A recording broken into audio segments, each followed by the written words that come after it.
빌드업. 한 번 더 할게요. 빌드업. 한국을 좋습니다. 아멘입니다. 이어서 서산 제12회 학생들이 무대를 준비했는데요. 우리 학생들 나올 때 또 뜨겁게 맞이해 주세요. 김하나, 이유성, 민하은, 임찬혁, 정글로리아, 박장호 학생입니다. 박수!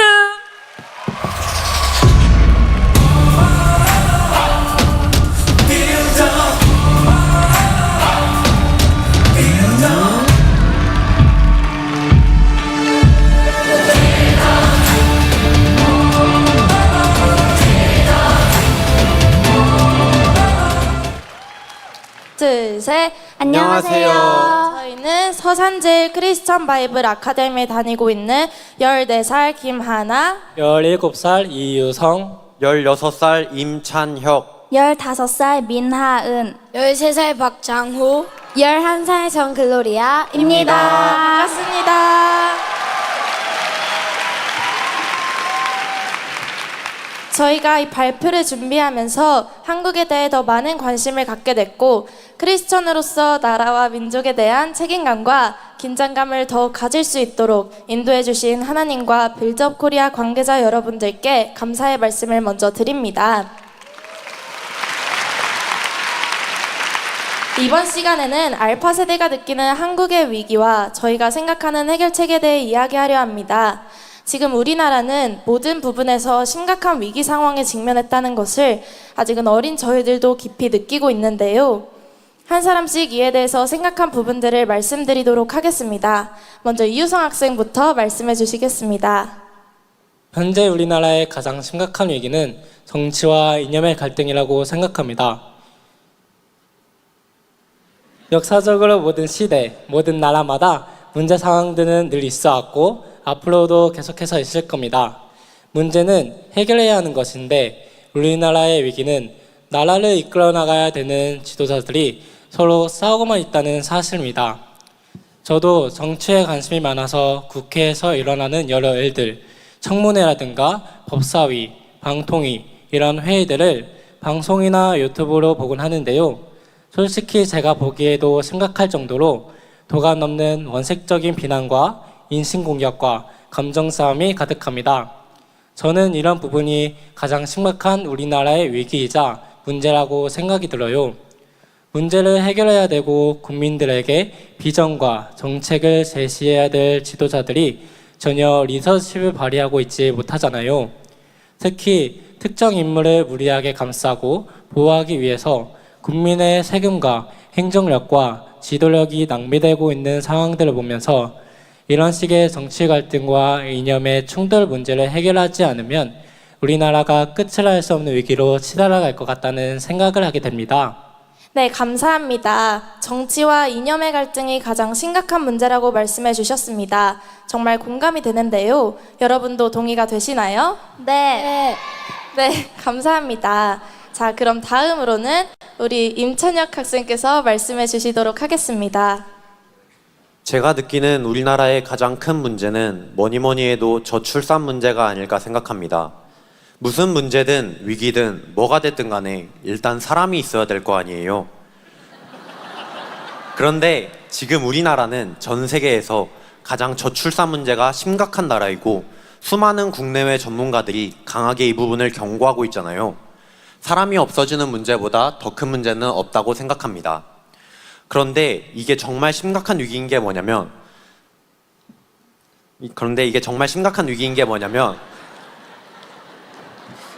저출산 문제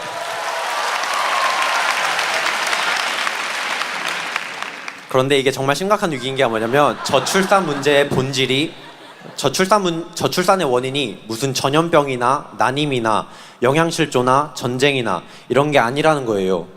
저출산 문제의 본질은 비혼주의의 확산입니다. 즉 의지적으로 결혼을 안 하겠다거나 결혼을 한다 해도 아이를 안 낳겠다는 사람들이 점점 많아지고 있다는 거예요. 그러니까 생물학적으로 아이가 안 생겨서 저출산인 게 아니라 우리 국민 스스로 이 문제를 초래했다는 거죠. 그러면 왜 그렇게 되는 걸까요? 저는 교육의 결과라고 생각합니다. 저는 결혼을 반드시 꼭 기필코 할 거거든요.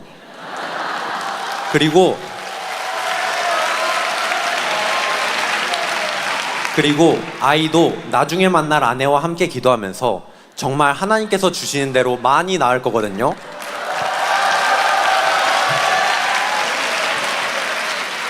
그런데 제 주변에 다른 또래 친구들 중에는 진짜로 결혼을 안 하겠다, 애는 안 낳겠다, 나도 한 명이면 된다, 이런 친구들이 많아요. 저는 결혼이 복이고 아이를 낳아서 기르는 게 행복한 사명이라고 교육을 받았지만, 다른 친구들은 오히려 결혼하면 폭망이고 애 키우려면 돈이 엄청 많이 들고 힘들다라고 교육을 받은 거죠. 그렇게 저출산 문제가 생기니까 자연스럽게 고령화 문제가 더 불거질 수밖에 없는 거고요. 저출산 문제의 대책이라며 외국인 노동자들을 많이 받아들이면 된다고 하는데, 지금 유럽이 어떻게 망해가고 있는지를 아신다면 얼마나 많은 문제가 생기고 있는지 아실 겁니다. 그렇기 때문에 저출산 문제야말로 꼭 해결되어야 될 아주 중요한 문제라고 생각합니다. 네, 감사합니다. 저출산 문제는 우리 국민 스스로가 선택한 위기다. 정말 공감이 되는데요. 저 역시도 결혼은 행복한 거고 자녀는 하나님의 상급이라고 생각합니다. 그럼 다음으로는 우리 미나은 학생께서 말씀해 주실 차례입니다. 제가 생각하는 우리나라의 가장 큰 위기는 교육의 문제라고 생각합니다. 아까 찬영 학생이 말씀해 주셨던 것처럼 저출산 문제도 결국 교육 때문에 비롯된 문제잖아요. 또 유성 학생이 말씀해 주신 것처럼 정치와 이념의 갈등도 결국 교육의 혼란 때문에 생긴 문제라고 생각해요. 우리나라 교육의 가장 큰 위기는 크게 두 가지인 것 같아요. 첫 번째는 강력한 진화론 사상 교육이라는 거죠. 우리나라 국민이라면 누구나 의무적으로 중학교까지 졸업을 해야 하는데요. 가장 하나님 경외하기를 배워야 하는 이 시기에 모든 과목들을 통해서 진화론 사상을 강제적으로 배워야 되고, 심지어 그 내용을 가지고 시험까지 보잖아요. 그러면 진화론 사상을 정답이라고 써야 돼요. 안 그러면 틀렸다라고 말하면서 점수를 안 주잖아요. 저는 이것이 너무나 무서운 강제사상 교육이라고 생각을 합니다. 그리고 또 하나는 같은 맥락에서 우리나라 교육은 너무나 지나치게 좌경화가 심각하게 되어 있다는 거예요. 우리나라 건국 역사와 국부 이승만 대통령, 그리고 우리나라의 위대한 지도자들에 대해서 온갖 날조된 역사들을 가르치고 우리 스스로 나라를 저주하고 비방하게 만드는 교육을 지금 학교 공교육이 전 국민에게 의무적으로 강요하고 있다는 게 너무 큰 문제라고 생각합니다. 이승만 대통령이 전 국민 교육을 시작하실 때 생각하셨던 비전은 이런 게 아니었을 텐데, 지금은 교육을 받으면 받을수록 하나님을 미워하게 되고 나라를 원망하게 되는 것 같아요. 이것이 모든 문제들의 근본 원인이 아닐까 생각합니다.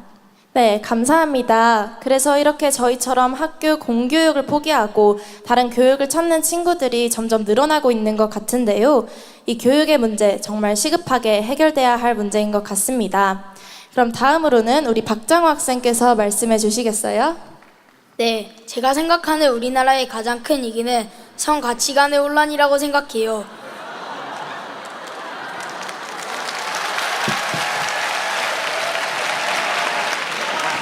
하나님께서 우리 각 사람을 생물학적으로 남-여를 구분하셔서 창조하셨잖아요. 그런데 이를 무시하고 본인의 감정에 따라서 성별을 정한다는 것, 심지어 성별 구분 자체를 권위주의적이고 악한 것으로 치부한다는 게 너무 무서운 생각인 것 같아요. 저희는 CBA에서 남자다움과 여자다움에 대해 배우는데 절대 이것이 서로 차별한다거나 불행하게 만든다고 생각하지 않거든요. 오히려 남자와 여자의 아름다운 조화와 협력을 통해서 세상을 더 풍요롭게 만드는 하나님의 놀라운 지혜라고 생각합니다. 그런데 잘못된 성 가치관이 단지 몇몇 사람들의 생각 정도가 아니라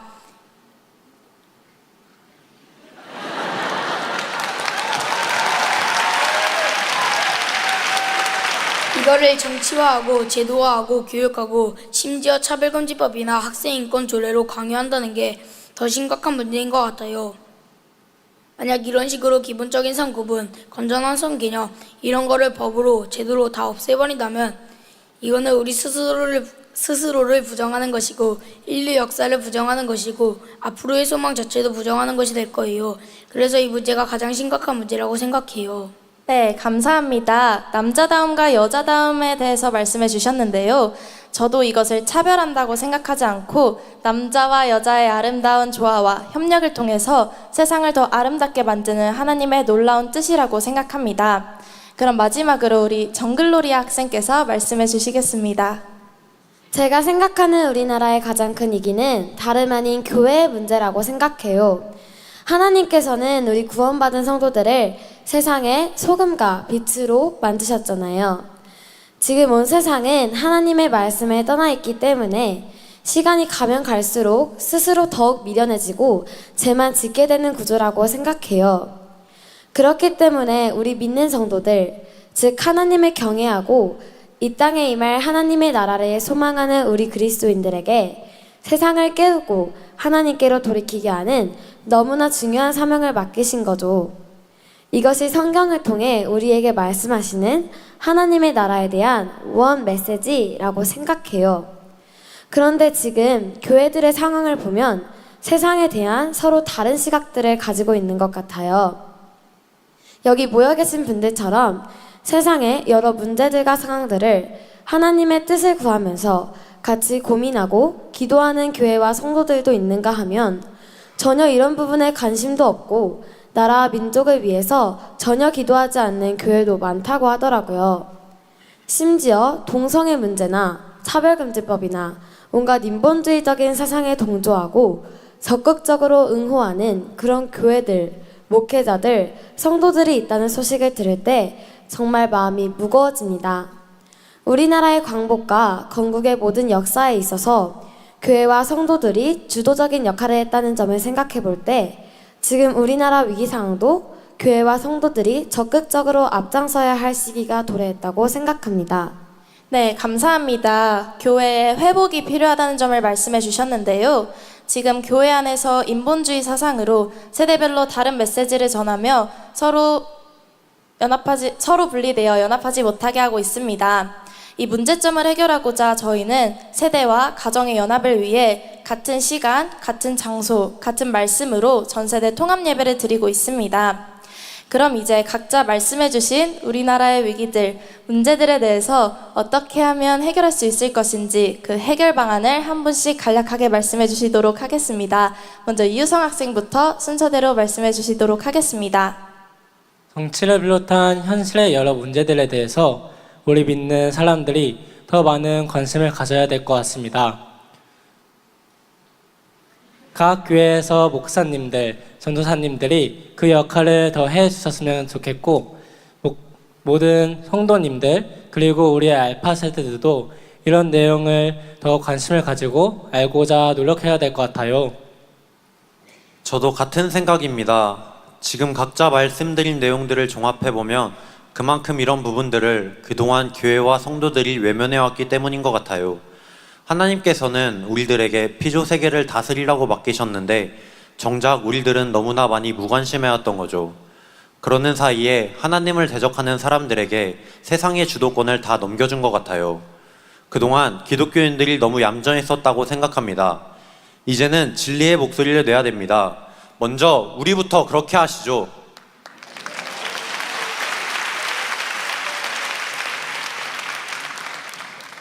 저는 그래서 지금 우리가 CBA에서 배우고 있는 말씀 통함송과 기독교 세계관 교육이 중요하다고 생각해요. 지금 우리가 겪고 있는 청소년 시기는 우리의 생각과 마음이 자라는 너무나 중요하고 아름다운 시기잖아요. 이럴 때 세상의 잘못된 가치관과 사상을 주워 담는 것보다는 말씀을 통으로 암송하고 하나님의 눈으로 세상을 바라볼 수 있는 시각을 갖는 게 너무나 중요하다고 생각합니다. 저도 이번에 요한복음, 에베소서, 골로새서를 통으로 암송하게 되면서 세상을 보는 눈이 정말 많이 달라졌거든요. 사람의 생각보다 하나님의 말씀에 더 능숙한 많은 알파 세대들이 일어나야 된다고 생각합니다. 네, 맞아요. 그와 동시에 세상 학문도 열심히 배워야 된다고 말씀드리고 싶어요. 우리 그리스도인들, 특히 우리 예수 믿는 알파 세대들이 실력이 있어야 세상에서도 일할 수 있잖아요.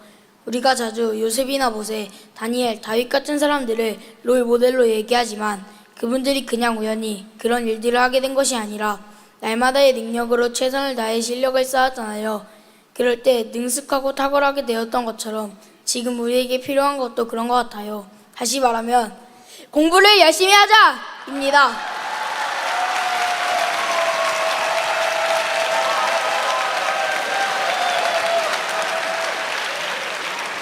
저는 부모 공경과 형제 우애부터 시작해야 된다고 생각해요.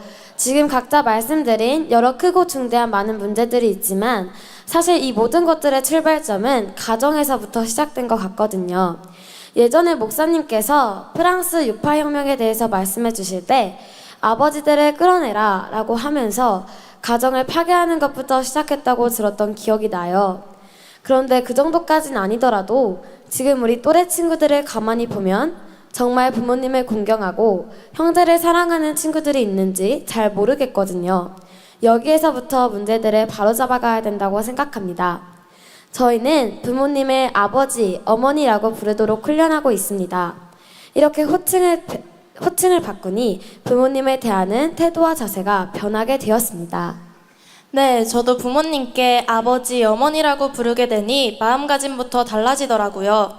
여기 계신 모든 분들, 오늘부터 호칭을 바꿔보시는 건 어떨까요? 여기까지 부족하지만 저희들이 맡은 주제에 대해서 나름대로 생각한 부분들을 말씀드렸습니다. 경청해주신 모든 분들께 감사드리고요. 앞으로도 더 열심히 공부하고 연구하고 말씀과 기도로 깨어있으면서 하나님께서 쓰실 만한 거룩한 인재들로 잘 자랄 수 있도록 기도해주시면 감사하겠습니다.